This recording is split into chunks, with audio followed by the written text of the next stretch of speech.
Good. I'm going to show you the way that I've taught him to come back to me when called. And I always, when I'm walking him and I want to let him be free, I always have him go into a calm sit stay first, and I always release him from a calm sit stay. Just like when I call him back to me, I always call him back from a calm sit stay. I'm going to release Murphy to be free. See how the leash is loose? My right hand, he's on my left, so with my right hand I'm going to pet his chest and say, go. He knows that means he's free, he can do whatever he wants. You could take the whole walk this way if you wanted to, or you could call him back right away, it's up to you.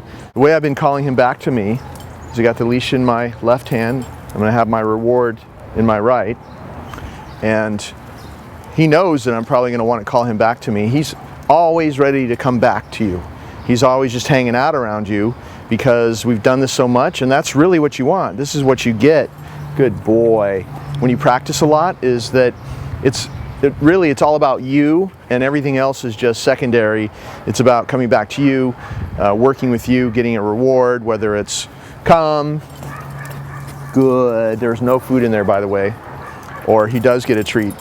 So he'll just always be hanging out with you, especially if he's on a leash and paying attention to you like you're the center of the universe. So if that happens to you, you're going to have to create your own distraction, because we always call him away from something. You never call him to you when he's staring at you. You want to have him be in a practice with him in a real life type situation where he's moving away from you, or at least he's sniffing something or looking the opposite way somewhere else, so that you can call him, he can break away and come back to you. So if he won't stop looking at you and you want to practice with him, just take a piece of food in your index finger and your thumb like that and toss it, and then the other reward's in my fist now, so you can toss it and he goes after it. Silly, it's right there. Hey, you didn't see it, did you? It's right there. Come, and call him away from that. Good, so I'll just do that a couple times. Sit. Good. Go. So we'll do that again. Toss a little decoy piece of food so I can call him away from it. Come. See how I'm backing away? The moment. Good. He touches my right hand target. I let him have that treat. Sit. I say good at the same time. I step into him. He goes around on my left and I say sit, and I had to reinforce that sit just by pulling up with a little bit of pressure.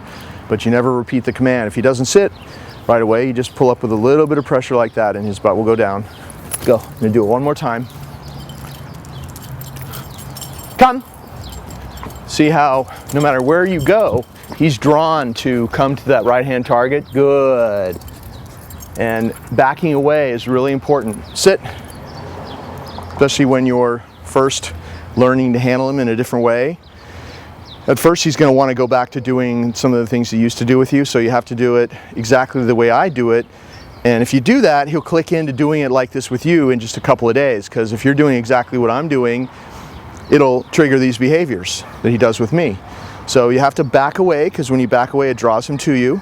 Also, if for some reason he doesn't respond to you when you call him to come to you, you've got this leash here which is almost always loose, but let's say that he doesn't respond right away, you never repeat the command, you just give it a little pop like that. So go. Let's say he doesn't respond the first time you call him to come to you, you're going to pop and back away, pop and back away, pop and back away.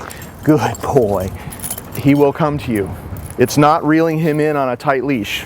There's never any tension on the complete tension on the leash. It's always a little signal, like a little pop, like a tap on the shoulder in this situation. He turns around, sees you backing away, and he can't help himself.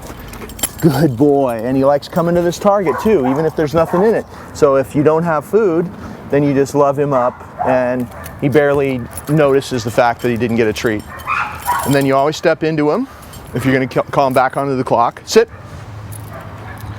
And get him back into a sit position, which means we're about to go to work, maybe we're going to walk or something else.